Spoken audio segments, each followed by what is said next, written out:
sencilla, semilla del reino, iglesia bonita, corazón del pueblo. ¿Ya estás por ahí? ¿Conectada? Sí, ya estoy por acá. Entonces, Pero bueno, adelante. también, Danos un breve testimonio sobre Alfonso Acevedo. muchas gracias, Armando.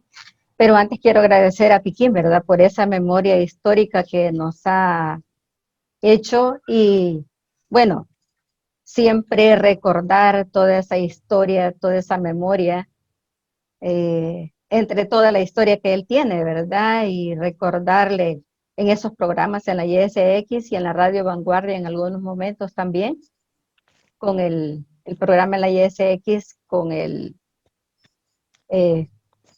bueno, con diferentes temas, ¿verdad? Te estás Que queriendo nos acordar de qué pasa en el enriquecía y mundo. nos sigue enriqueciendo con sus canciones. Correcto, sí. Increíblemente, parece que fue ayer, ¿verdad? Esos testimonios de vida, de fe y esperanza que aún han pasado los años y siguen siendo esos signos de esperanza.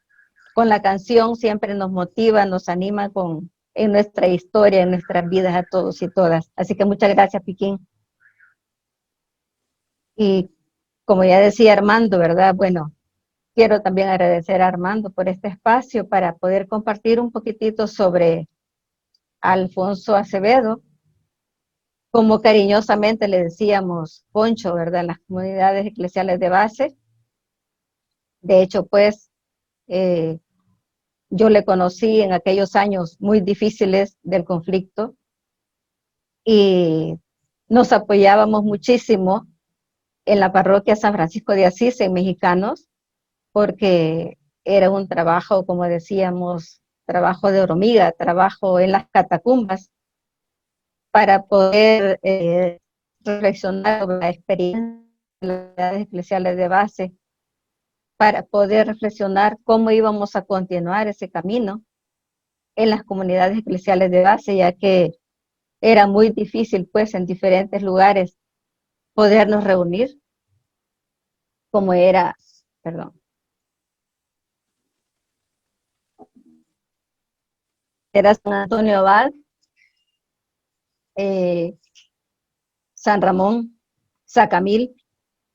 En esos momentos, pues, había muchas dificultades, ya los padres belgas, pues, habían tenido dificultades y en la parroquia San Francisco nos reuníamos para poder coordinar todo ese trabajo. Fue ahí donde conocí a Foncho.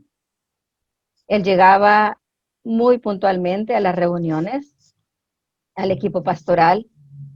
Cada vez que nos reuníamos, él era muy, pero muy puntual. En las reuniones era el primero que estaba en la parroquia. Y recuerdo que él siempre llevaba, aunque iba muy bien vestido y todo de la prensa gráfica, porque él trabajó ahí, y realmente su crítica en los artículos, como ya decía Piquín, no criticar, sino una crítica constructiva para poder dar a conocer las noticias como debían de ser.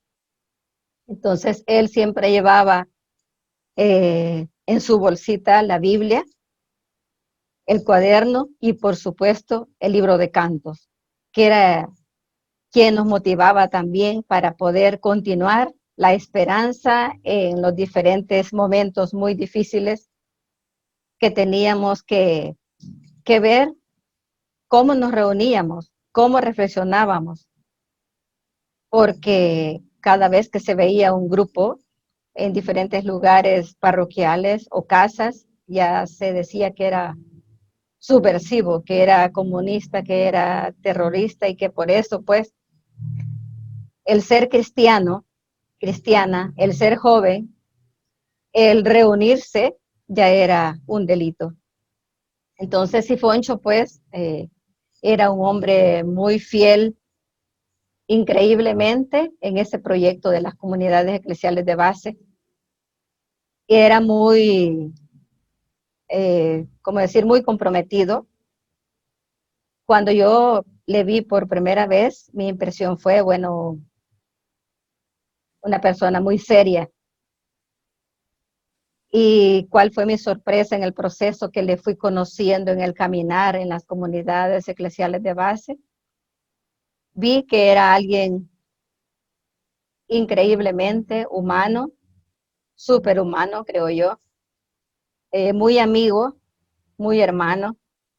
Y como le decía Miguel Cavada en la canción que compuso, en San Ramón era el padre, era el sacerdote, era el hermano, porque de hecho él, cuando había dificultades en las comunidades, con las familias más parecidas, él visitaba cuando llegaba a su trabajo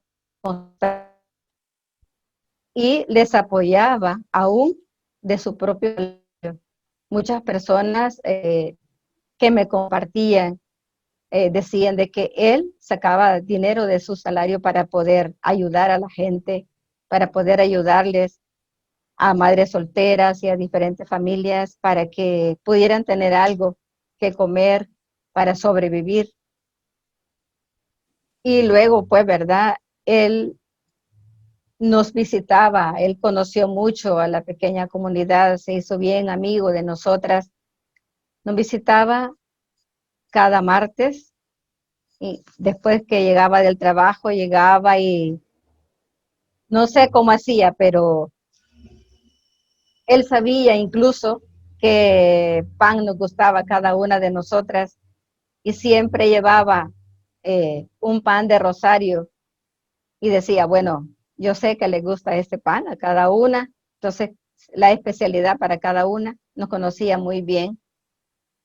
De hecho, siempre se quedaba a cenar con nosotras, a compartir la experiencia que había tenido durante el día o durante algún tiempo en la prensa, o qué pensaba él de las comunidades, qué pensaba de la situación, perdón, que estábamos viviendo en esos momentos. Y bueno, y no solamente pues se quedaba ahí, ¿verdad? Sino de que él era amigo, amiga, era amigo con todos y todas, quiero decir. Sin embargo, en ese acercamiento que tuvimos con toda la pequeña comunidad hacia él en algún momento se dio cuenta que mi familia, mis papás, algunos de mis hermanos estaban en Honduras refugiados y algunas de mis hermanas, una de mis hermanas aquí en la zona del refugio de Apulo, donde trabajaba el padre Fabián Amaya, Miguel Cavada, las hermanas de la Asunción, y él me pidió un día si le llevaba para conocer el refugio y por supuesto la familia. Y pues yo dije que sí, visitó y todo. Cuando llegamos a la casa, bueno, ahí a la casa digo yo, ¿verdad? Porque era donde estaban viviendo en ese momento, cada quien en su cuartito. Él les dijo a los hipotes, estaban muy pequeños, por supuesto, mis sobrinos y sobrinas, algunas de mis sobrinas, que fueran a la tienda y que quería comprarles algo. Y bueno, los hipotes tenían mucha pena, ¿verdad?, de decirle que querían y todo. Ellos estaban felices con una galleta, una gaseosa y todo. Y él les decía, no tengan pena, díganme qué quieren. Entonces, al regreso, veníamos comentando, ¿verdad? Yo, pues, le agradecía mucho porque él no fue con las manos vacías, incluso cuando fue a visitar, sino que llevaba víveres y algo otras cosas para la familia. Él era así, bien solidario, bien humano con toda la gente, no tenía distinción para nadie, para niños, para niñas, personas adultas, para todos y todas. Y pues decirte que era un hombre que también amaba a su familia, a sus hijos. Era increíble cómo les tenía cercanía con ellos. Era un amigo también de ellos, su padre, su amigo. Y bueno, llegó un momento, pues, ¿verdad? Que él llegó un día sábado a nuestra casa, que no era usual que llegara día sábado, que no fuera martes, porque siempre nos visitaba día martes y ese día llegó sábado. En esa semana, en esos días, habían asesinado a algunos jóvenes de la comunidad de San Roque y él llegó ese día, se quedó nuevamente a cenar con nosotras y compartiendo, pero él estaba muy preocupado. Nos compartió ese día que tuvo un sueño con Silvia Arriola y nos dijo de que en ese sueño Silvia le llamaba y nosotras pues le dábamos esperanza, le dábamos ánimo y le decíamos, bueno, por la cercanía misma, ¿verdad? También. Sin embargo, bueno, compartiendo y todo, se le hizo un poco noche y decidimos, pues, ¿verdad? Bueno, Noemí fue a dejarle.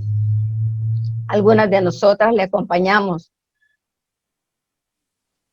a su casa y ya eran aproximadamente, no sé exactamente, pero quizás 10, 11 de la noche aproximadamente. Y Foncho cuando se bajó, ¿verdad? Del carro, tenía su rostro muy preocupado. Perdón. Fue un 11 de septiembre.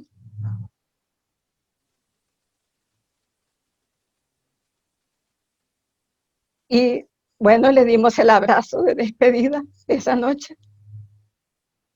¿Y cuál fue nuestra sorpresa? Que el día domingo él llegaba puntualmente a las misas de San Francisco Mexicanos porque él iba a traer la comunión para la comunidad de San Ramón. Y ese día no llegó. Entonces se le avisó a Monseñor Urioste y muchos sacerdotes amigos de él, especialmente Monseñor, porque eran muy amigos, comenzó la búsqueda. ¿Y cuál fue nuestra sorpresa? Que él había sido sacado de su casa en la madrugada, torturado, asesinado, y cuando le encontraron realmente para las comunidades fue un dolor increíble. Ya su familia venía siendo perseguida. Ya Miguel, su hermano mayor, había sido desaparecido. Y bueno, sus hijos seguían también perseguidos, su familia, toda su familia. Y para nosotras y para todas las comunidades eclesiales de base realmente fue realmente tan doloroso porque un hombre, como dice la canción, fiel a ese evangelio, fiel a las comunidades eclesiales de base, un hombre que fue construyendo el reino de Dios en conjunto con toda la gente de sus comunidades y nuestras comunidades. Y pues yo creo de que el legado que Foncho nos ha dejado, porque nos sigue dejando, él sigue vivo, igual que Miguel Cavada, igual que Monseñor Romero, igual que el padre Rutilio Grande, muchos hermanos y hermanas nuestras, él sigue vivo en espíritu, ese espíritu que nos sigue animando y fortaleciendo, sigue animando y fortaleciendo también a toda su familia, a todas las comunidades eclesiales de base. Entonces, puedo decir, agradezco a Foncho por esa amistad, por ese amor, por esa entrega, por ser un hombre totalmente dedicado, increíblemente. Y como decía, igual también Miguel Cavada, ya te fuiste con Octavio, con Silvia y Monseñor, con todos los que entregaron su vida por amor.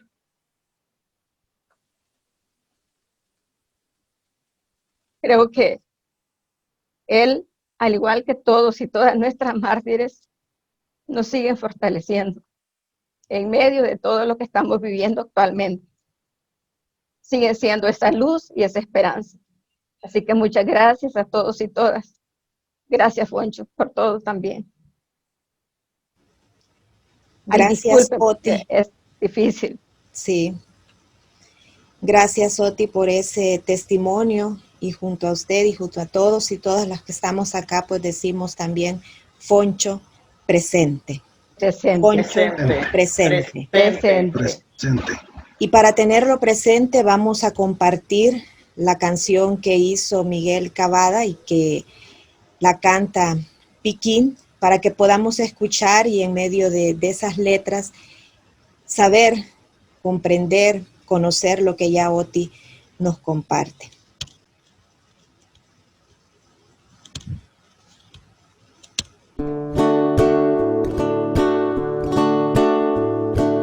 Día 12 de septiembre, no lo olvidaré jamás.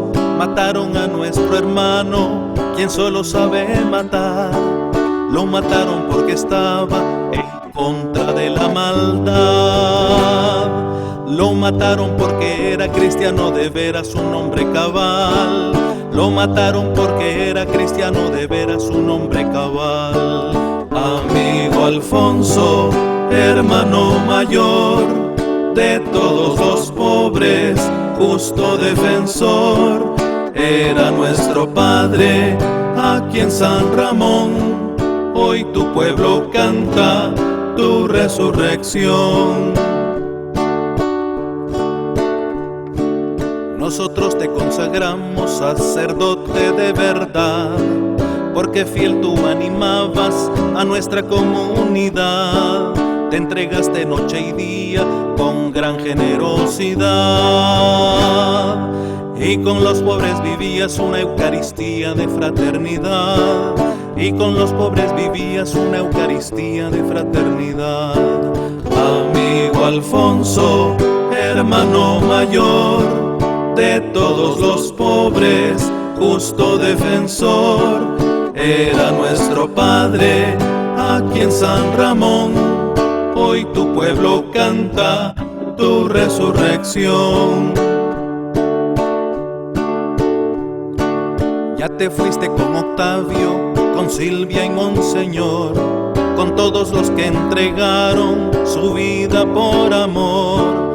Ya cumpliste la tarea de la última reunión. Celebramos hoy tu vida como una semilla de liberación. Celebramos hoy tu vida como una semilla de liberación.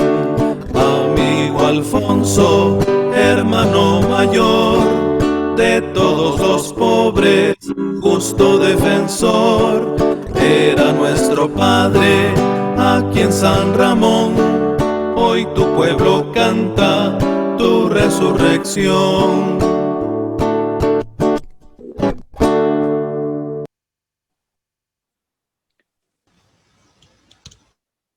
Como ven, amigas, amigos de este diplomado, pues hoy hemos tenido también una jornada intensa.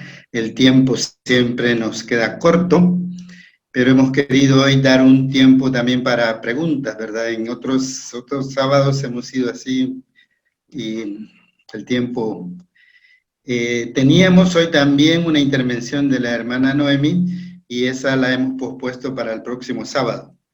El próximo sábado está invitado el señor arzobispo de San Salvador, pero no nos ha respondido todavía. Entonces, son personas muy ocupadas, igual que el señor cardenal Rosa Chávez, que nos mandó saludos, pero no pudo tampoco participar el día que... Entonces, el próximo sábado tendremos...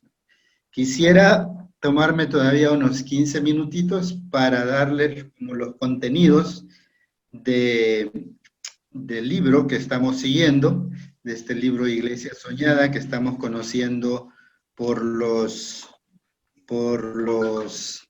testimonios, ¿verdad?, tan fuertes y tan importantes que estamos viendo. Entonces voy a compartir pantalla con ustedes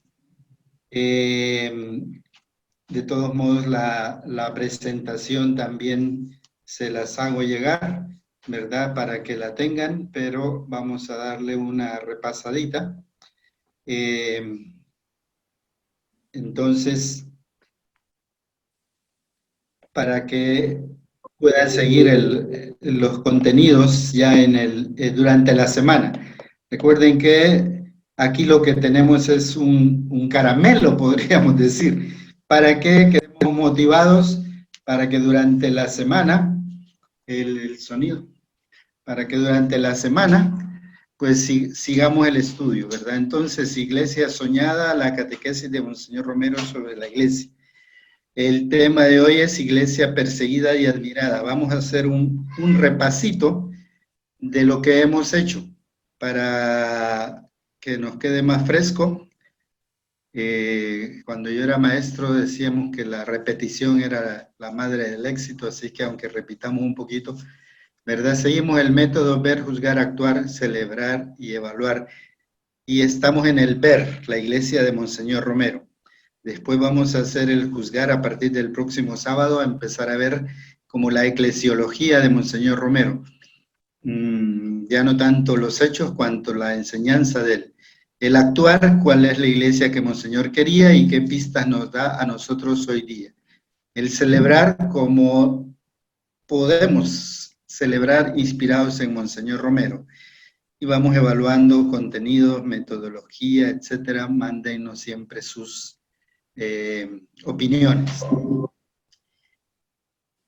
Entonces, estamos en el ver cómo era la iglesia de Monseñor Romero, aunque todo el diplomado va respondiendo también a esa pregunta, ¿cómo era la iglesia de Monseñor Romero? El 22 de agosto vimos que la iglesia está situada históricamente, nos dice Monseñor Romero, entre los consuelos de Dios y las persecuciones del mundo. El 29 de agosto hablamos del contexto sociopolítico en que vivió Monseñor Romero, y nos hizo una excelente presentación también Padre Luis Van de Velde. El sábado pasado, 5 de septiembre, vimos el contexto eclesial de Monseñor Romero, y ahí el Padre Rogelio Poncel, que nos ha recordado hoy también Guillermo, ¿verdad? Y nos dieron ahí su testimonio sobre la iglesia, cómo a partir de la experiencia de ellos, con Carlos Ayala también, vimos ese contexto y los numerales que ustedes han ido estudiando en el transcurso de la semana. Hoy, 12 de septiembre, estamos viendo la iglesia perseguida y admirada, y con esto, cuarto sábado, terminamos el ver. Aunque son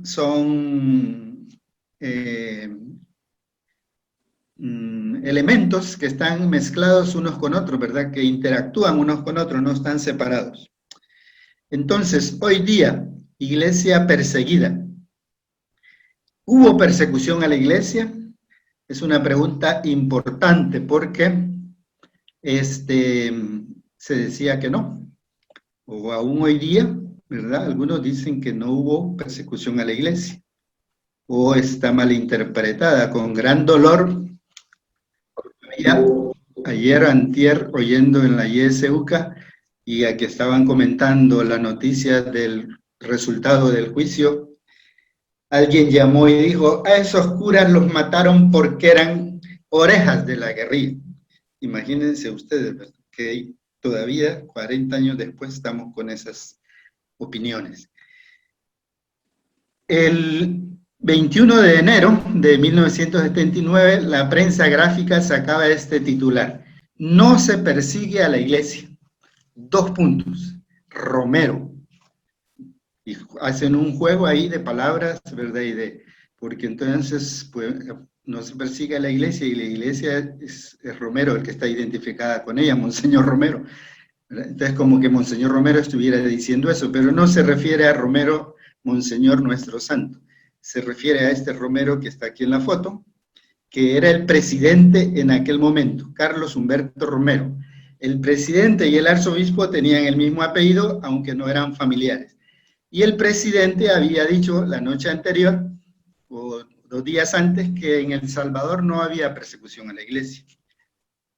Y aquí hay un subtítulo: muertos en enfrentamiento ayer, 20 de enero se refiere al enfrentamiento que hubo. Y bueno, no fue enfrentamiento, sino que fue una distorsión que hicieron, fue el asesinato del padre Octavio Ortiz y de 4 jóvenes, y lo sacaron como que había sido un enfrentamiento con el ejército. El diario de hoy, en la misma fecha, 21 de enero, dice: en San Antonio Abad, 4 muertos en choque armado, ¿verdad? Y no fue un choque armado, fue una masacre que llegó a ser la Guardia Nacional. Ahí pues habría que revisar este periódico. Aquí aparece también el comunicado de los cuerpos de seguridad en esa ocasión. Anoche mismo, un periodista de México me llamaba por teléfono y me decía qué pensaba yo de las declaraciones. Le digo, no las conozco todavía, y él me las leyó por teléfono. Le digo, pues la mejor respuesta es que usted publique en su diario lo que estamos viviendo en este momento aquí. Se refiere a las declaraciones del presidente de la República, porque Monseñor Romero dice, no las conozco, pero este periodista de México entonces se las lee.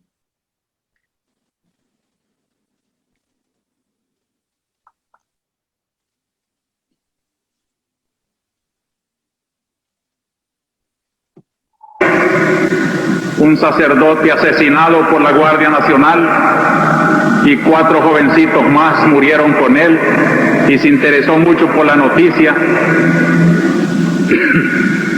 Y al preguntarme cómo me explico la campaña calumniosa y difamatoria contra el arzobispo y el clero, pues le dije, esa es precisamente la razón por qué decimos que hay persecución en la iglesia. La campaña de psicosis entre las comunidades cristianas no es persecución. No es también persecución el atropello de los derechos humanos y del pueblo, porque la iglesia siente que ese es su ministerio, defender la imagen de Dios en el hombre. Y les decía yo para terminar, fíjese que el conflicto no es entre iglesia y gobierno, es entre gobierno y pueblo. La iglesia está con el pueblo y el pueblo está con la iglesia, gracias a Dios.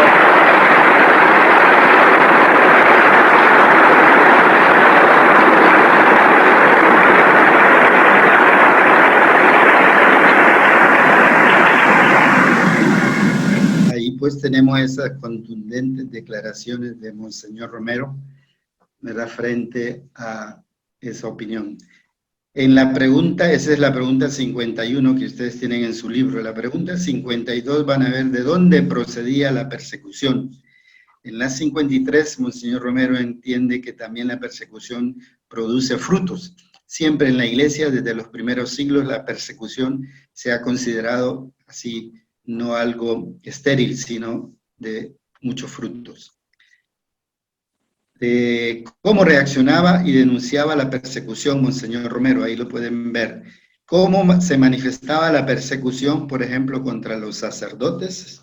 Lo verán del numeral 56 al 57. Contra los documentos de la iglesia, que también eran atacados.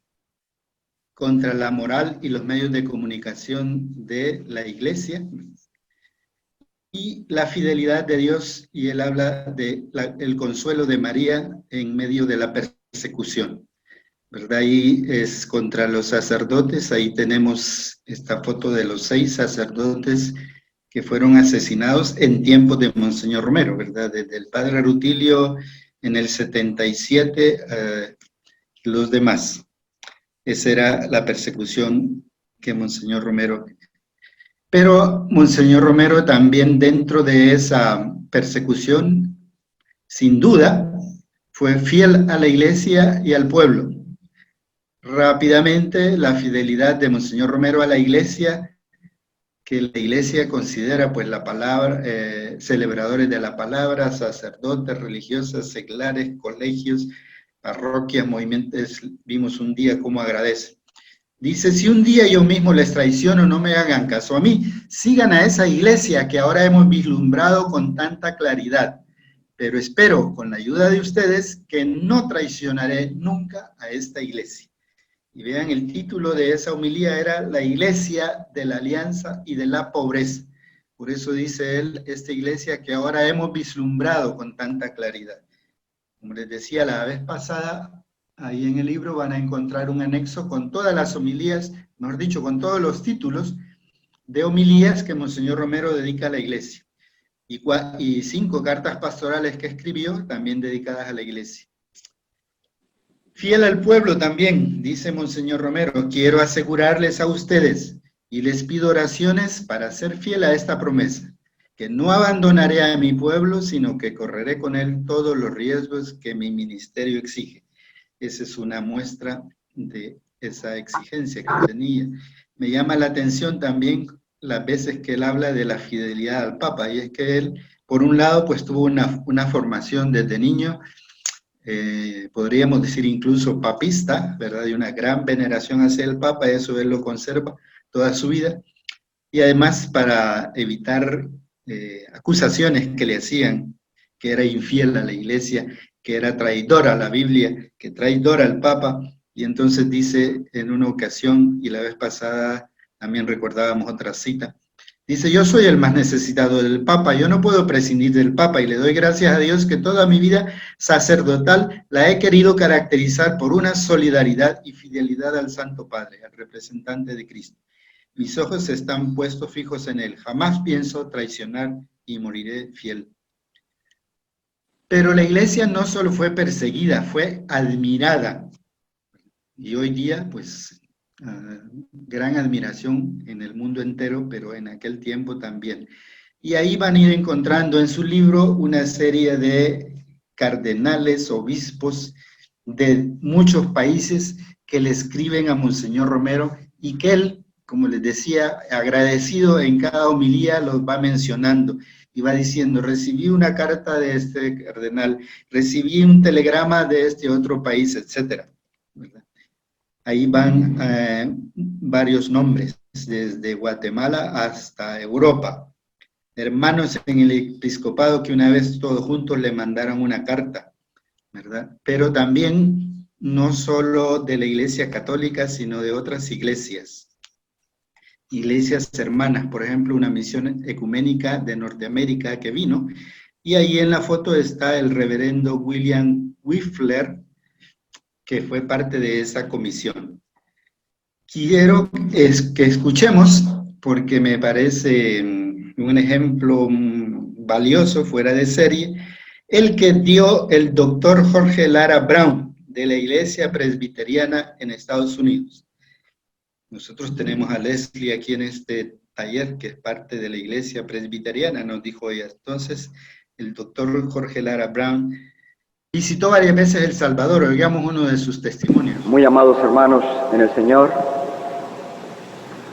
soy Jorge Lara Brown, de origen mexicano, nacionalizado estadounidense, como ya se ha explicado, teólogo de la Iglesia Presbiteriana. Soy también el director de la Comisión de Estudios Teológicos para la Promoción de la Unidad Cristiana en el Consejo Nacional de Iglesias de Cristo de los Estados Unidos de Norteamérica. Este consejo agrupa a 32 organismos eclesiásticos nacionales de origen ortodoxo, anglicano y protestante. Este consejo representa también a 42 millones de cristianos estadounidenses que en los últimos años, estimulados por el Segundo Concilio Vaticano, especialmente por el decreto sobre el ecumenismo, ha venido cultivando relaciones íntimas con la Iglesia Católica en todos los ámbitos de la experiencia nacional de los Estados Unidos de Norteamérica y en los continentes de Latinoamérica, África y Asia. En la reunión plenaria que se celebraba el día 8 de noviembre, es decir, hace unos cuantos días, algunos de ustedes saben que ya teníamos invitado a su pastor, a Monseñor Óscar Arnulfo Romero, para que él nos dirigiese su palabra pastoral, reunidos nosotros en la ciudad de Nueva York, en asamblea plenaria del Consejo Nacional de Iglesias. Yo tuve en suerte ser el director del comité que hizo los preparativos para recibir jubilosamente al pastor más querido de todo el pueblo hispano, a este pastor.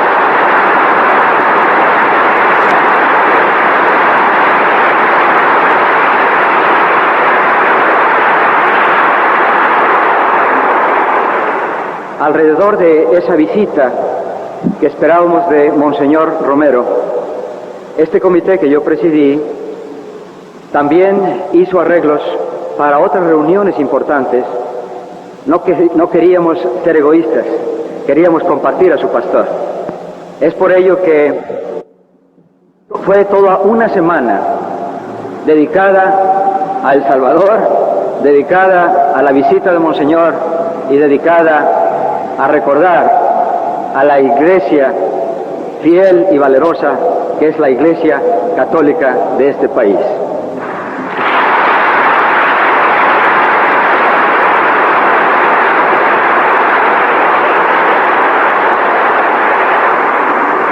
Me dio muchísimo gusto y me siento muy agradecido ya porque se le haya concedido el privilegio a Marta Benavides, la señorita que leyó la epístola, porque ella fue del comité de 6, hicimos estos preparativos, la que más trabajó, la más persistente, la que no desmayó cuando nos encontramos con un obstáculo u otro. Ella se mantuvo firme y ella es cristiana salvadoreña.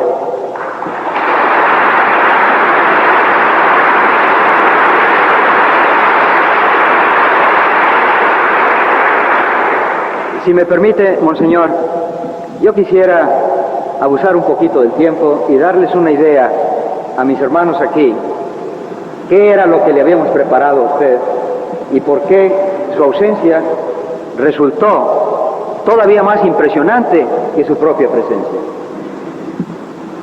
Esa semana comenzó con un culto que se celebró en la iglesia más grande de la zona metropolitana de Nueva York, de las iglesias protestantes evangélicas. Se llama la iglesia de Riverside, a donde asisten aproximadamente 3,000 personas para el oficio dominical, y en esta ocasión se le dedicó el oficio a recordar a la iglesia en lucha, la iglesia en peregrinaje en Latinoamérica. Y me pidieron que yo fuera el intérprete de esta lucha de la iglesia en Latinoamérica, y ¿saben ustedes por qué? Porque ellos sabían que yo he estado con ustedes en momentos muy críticos. La primera vez en junio de 1977, después del infame asesinato de Rutilio Grande y Alfonso Navarro. Vinimos en esa ocasión, un compañero y yo, a expresarle las más profundas condolencias a la iglesia sufrida de El Salvador y a ofrecernos en un acto de solidaridad ecuménica de respaldo a Monseñor Óscar A. Romero. Posteriormente regresé en enero de este año, invitado por él, para una semana de liturgias ecuménicas en ocasión de la Semana de Oración Pro Unidad Cristiana. El día en que yo llegué fue el día 19 de mayo, y ustedes se acuerdan lo que pasó el día 19 de mayo, la masacre del Despertar. Monseñor tuvo la generosidad. Ahí él tiene un lapso, ¿verdad? No es 19 de mayo, sino 19 de enero, que es la fecha que estábamos recordando y los periódicos que estábamos leyendo. De permitirme dirigir unas palabras a ustedes desde la catedral, desde la escalinata de la catedral. Ustedes, la muchedumbre de más de 25,000 gentes que se agrupó para esa misa de resurrección.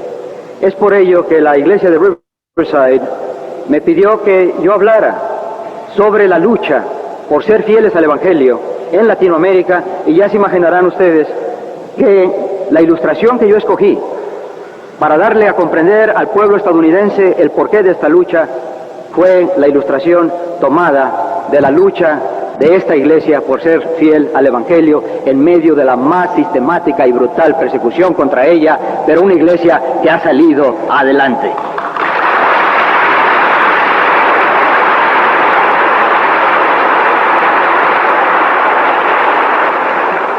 En ese domingo, por ser domingo de Todos los Santos, como se tiene acostumbrado en esa iglesia de Riverside, se leen los nombres de los difuntos de esa congregación que han fallecido en los últimos 12 meses.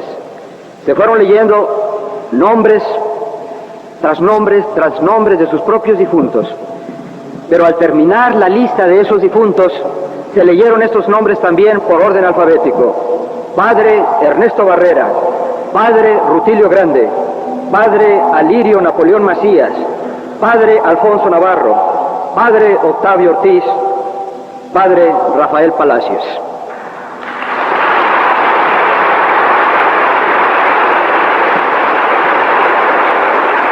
Dos días después, en San Patricio, en la Catedral Católica de la Arquidiócesis de Nueva York, nos congregamos 1,800 personas para escuchar a Monseñor.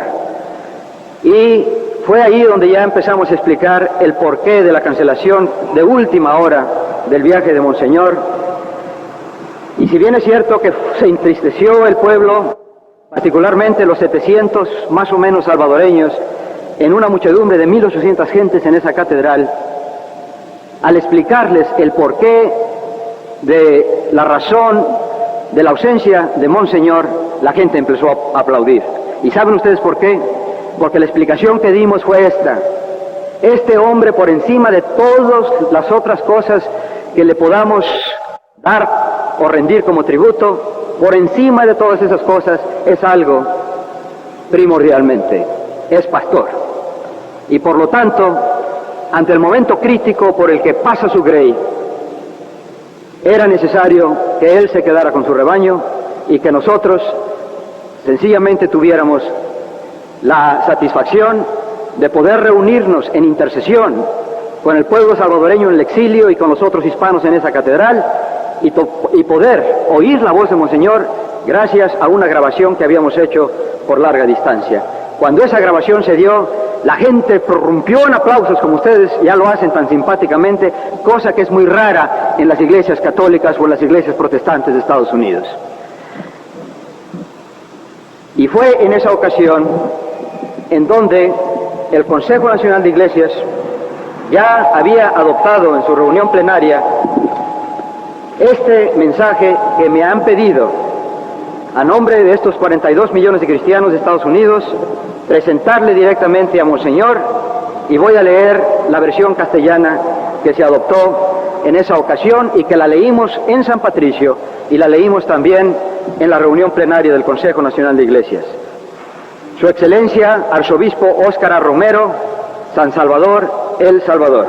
Amado hermano en Cristo, habíamos esperado el gozo de recibirlo y escucharlo durante la reunión de la Junta Directiva del Consejo Nacional de Iglesias de Cristo de los Estados Unidos, celebrada en Nueva York los días del 8 al 10 de noviembre de 1979. Lamentamos profundamente, Monseñor, la cancelación de su visita en el último momento, pero más lo admiramos, Monseñor, por su decisión de permanecer entre su pueblo en una hora crítica cuando sus dones de pastor y pacificador son más necesarios que nunca. La Junta Directiva del Consejo Nacional de Iglesias está al tanto del extraordinario valor que usted y su pueblo han demostrado en defensa de los pobres y de las organizaciones populares como concreta traducción del Evangelio de paz y justicia. Ningún sector de la comunidad cristiana en América Latina ha sufrido una persecución más sistemática que su iglesia por más de 2 años y medio bajo la dictadura que fue derrocada el 15 de octubre de 1979. Monseñor, sus muchos mártires no han sufrido ni han muerto en vano. Creemos que ellos le han ganado a su iglesia el derecho de exigirles a los nuevos mandatarios medidas compatibles con una nueva sociedad, donde reine la justicia y la dignidad de todos sea respetada.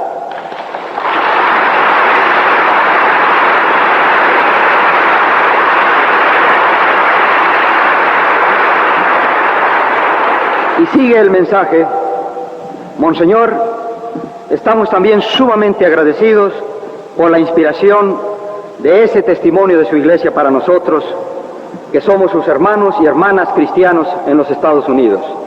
Y por vía de gratitud, esto es lo más importante del mensaje, y por vía de gratitud, Monseñor, nos comprometemos con ustedes a que este Consejo Nacional de Iglesias redoblará su vigilancia, de tal modo que no se utilice otra vez el poderío de nuestra nación para apoyar a regímenes dictatoriales, sino por el contrario, a gobiernos que respeten derechos humanos básicos.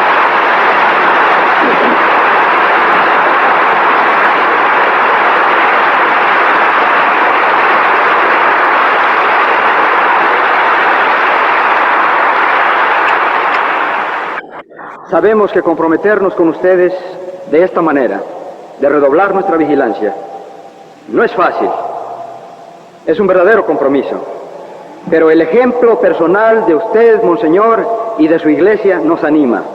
Ustedes nos han demostrado con su sufrimiento que aún bajo una brutal persecución, la Iglesia puede vivir con la confianza de que el reino de Dios prevalecerá sobre el pecado, la muerte y el mal.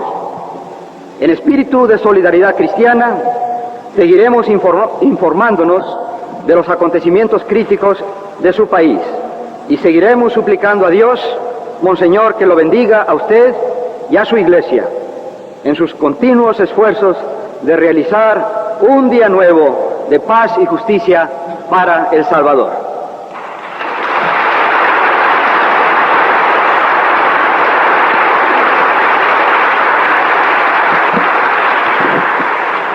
Monseñor, por lo tanto, quiero entregar personalmente a usted este mensaje de sus hermanos que sin conocerlo ya lo conocen y que sin haberlo visto ya lo aman, como también aman a su querida Iglesia.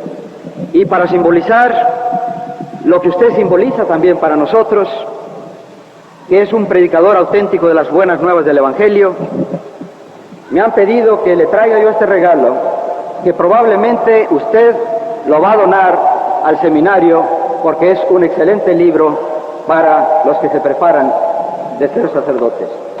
Esto es una concordancia analítica del Nuevo Testamento, hecha con una computadora por un comité que se tardó 15 años para poderle sacar hasta el último minucioso detalle el vocabulario del Nuevo Testamento para ayudarnos a predicar la nueva buena del Evangelio, y viene con el nombre de Óscar A. Romero. Monseñor,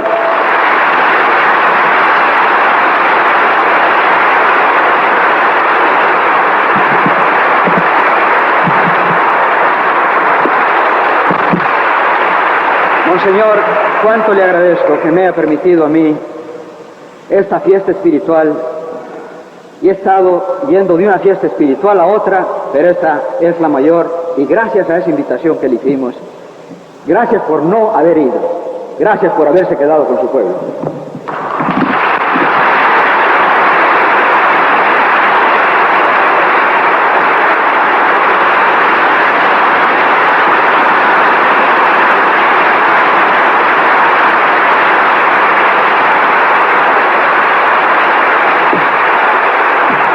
Bien, ahí tenemos ese testimonio elocuente, ¿verdad? Y aunque un poquito largo, pero no hay palabra ahí que perder. Como ven, esta iglesia, ahí se resume este tema que estamos viendo: iglesia martirial e iglesia admirada. Resumiendo un poquito más, esta iglesia admirada por las comunidades eclesiales de base, y hay varios encuentros que Monseñor Romero cita, también de testimonios de la vida religiosa que le dan a él, de sacerdotes aquí en la diócesis, sectores políticos que también manifestaron su apoyo de una forma u otra a Monseñor Romero, ¿verdad? La misma Junta Revolucionaria de Gobierno que tomó después.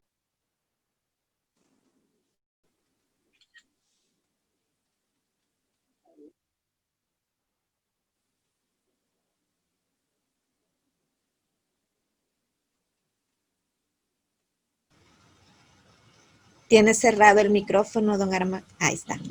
Ahora sí, ya.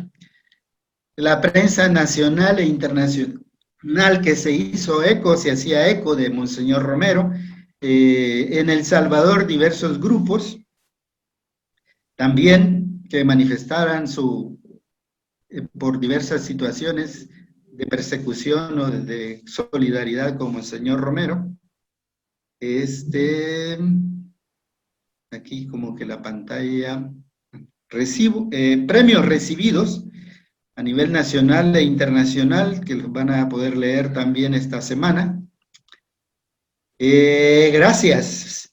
Y como siempre terminamos con una acción de gracias del mismo Monseñor Romero. Hoy vamos a escuchar las gracias que Monseñor Romero le da al pastor Jorge Lara Bro.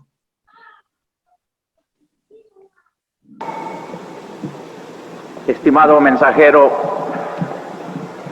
del cariño cristiano de millones de hermanos nuestros, reciba con estos aplausos de nuestro querido pueblo el agradecimiento y la admiración por este gesto de fraternidad ecuménica. Quiero que a su regreso exprese simplemente lo que ha visto y oído y lleve el testimonio de que con este pueblo no cuesta ser un buen pastor.